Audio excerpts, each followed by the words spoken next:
Get Skimmer, America's #1 pool service software. Podcast listeners can try Skimmer for free at getskimmer.com/poolguy. If you're looking to expand your pool service or get support out in the field, or if you just want one-on-one coaching, join my coaching program with over 270 members and growing. Learn more at poolguycoaching.com. The Pool Guy Podcast Show. The Pool Guy Podcast Show. The Pool Guy Podcast Show. Yeah! Hi, and welcome to the Best of the Pool Guy Podcast Show. In this episode, I sit down with industry legend and icon Bob Lowry, who passed away in 2021. In this episode, we talked about how strong one chlorine type is compared to another.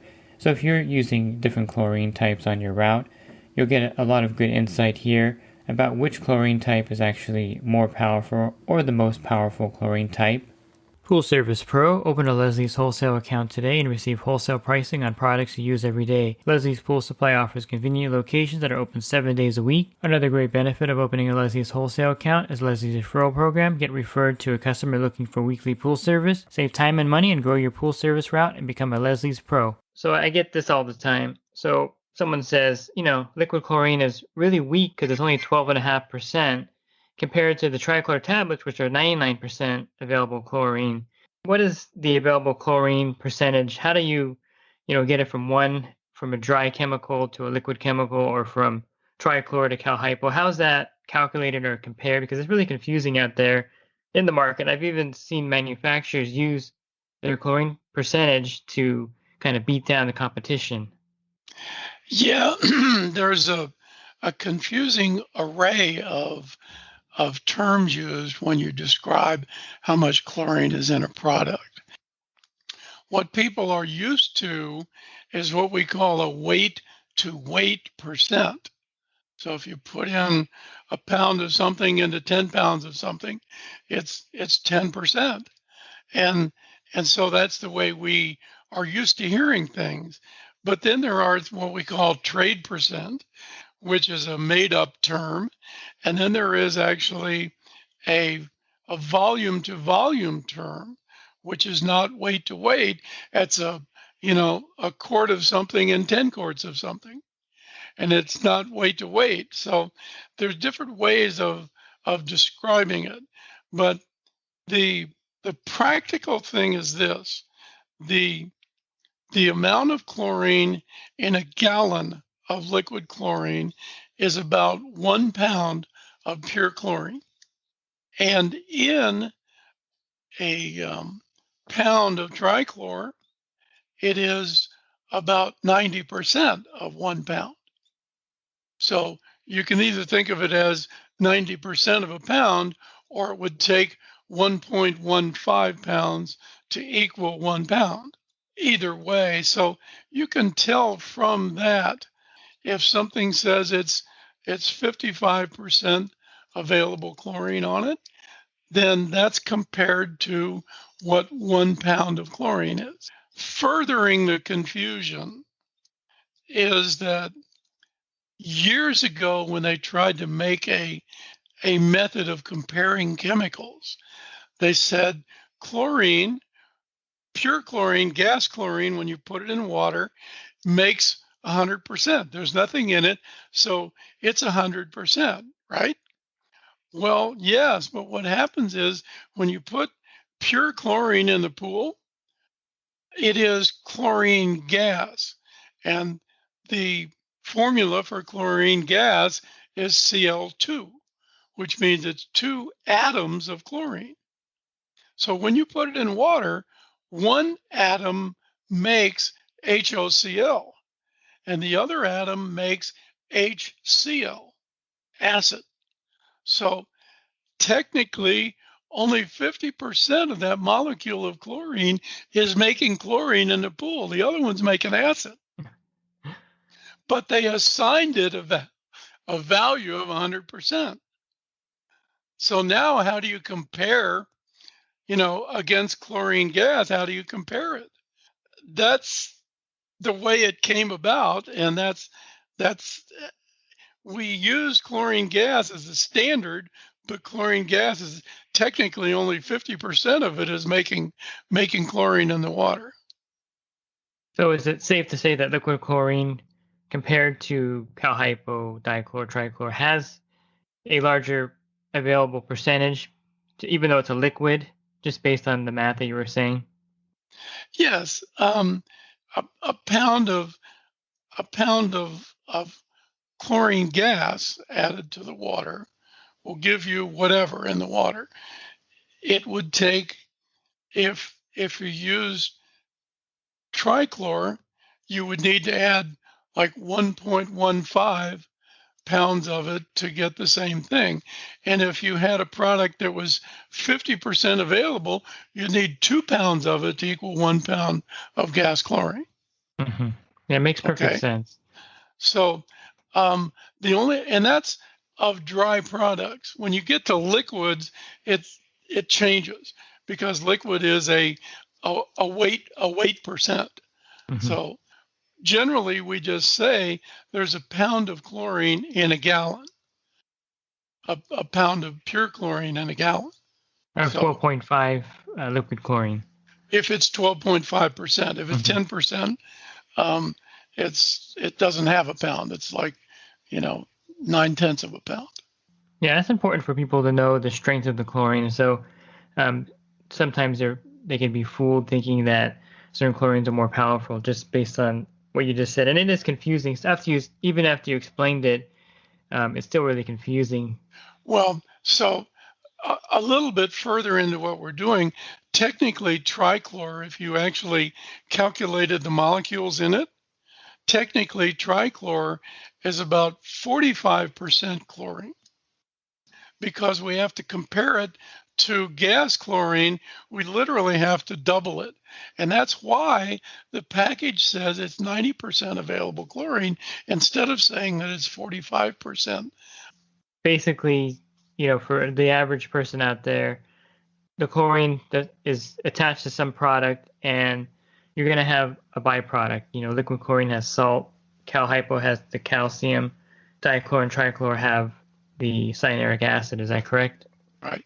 So everything is going to add something to the water that you may or may not have to deal with. Either cyanuric acid, sodium, calcium, something that you're going to have to build up or deal with. Yes. And let's touch on the saltwater generators because they're pretty popular and manufacturers are pushing them with the current trichlor shortage. People think, of course, they're not a chlorine producing device, but they are.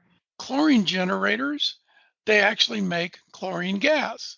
But because it's being made in water, the chlorine gas dissolves right away and makes hypochlorous acid. So it technically makes chlorine gas. It also makes sodium hydroxide. It makes hydrogen gas. And so it makes those three things from salt that you add to the pool. And I often hear this, we have a salt pool, we don't use chlorine. And that couldn't be any farther from the truth. The fact of the matter is, if you have a salt pool, you're making chlorine. Most of the chlorine generators are capable of making about 1 pound of pure chlorine per day if they ran 24 hours a day at 100%.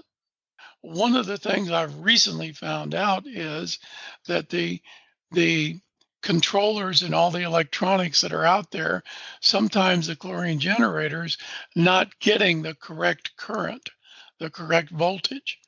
And when it doesn't get the correct voltage, then it doesn't make that pound of chlorine. Mm-hmm. So the voltage, the DC current that it needs is critical. There is a specification for the cells and how much current they need. And you can also then check it with a meter to see if it's getting the right amount of current. And we had a guy that had a 26,000 gallon pool, and he was having to run his chlorinator 100%, 24 hours a day, and he was barely keeping up with it. And it wasn't because he was using so much chlorine. It should have been making 4 parts per million of chlorine per day in that pool. And it wasn't. It's important that you get the right current to the unit. But Aside from that, you need the right salt level. If you get too much salt or too little salt, then there's a problem.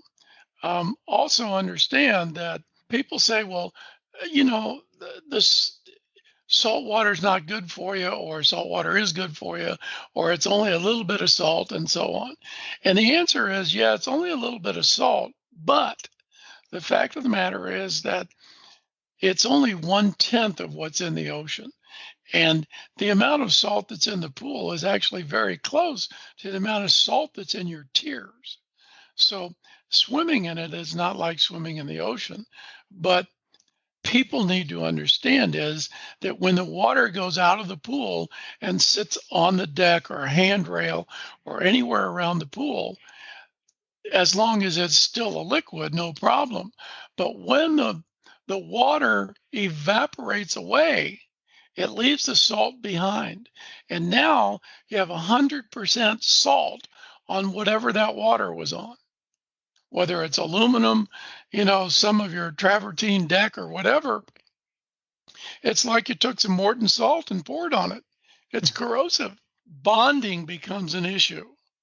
And what I mean about bonding is that you should have a common copper wire that connects each piece of electrical equipment to a ground, and not just the pipe that runs in the ground. Better to have it on a stake or a rod that's driven into the ground. If you don't do that, because you put salt in the water, it conducts electricity better. And so you can have problems with electrolysis and other problems in the pool because it's not bonded correctly. So it needs to be bonded, and you need to make sure that the pool has done that, because with electricity and the pool and so on, your pool is actually a giant low voltage battery. And if you don't ground it, guess what happens? It's the same thing as leaving the batteries in your flashlight for 3 years and then opening it up. What do you think it looks like? So it's important to know that. Also understand that the chlorine generator, the pH of your pool is going to go up. And it's going to go up for a couple of reasons. One is it makes sodium hydroxide. And so because it makes sodium hydroxide, the pH goes up because of the hydroxide. It also makes hydrogen gas. And hydrogen gas is a bubble. It's an aeration. And because there's a number of plates in the cell, there's turbulence.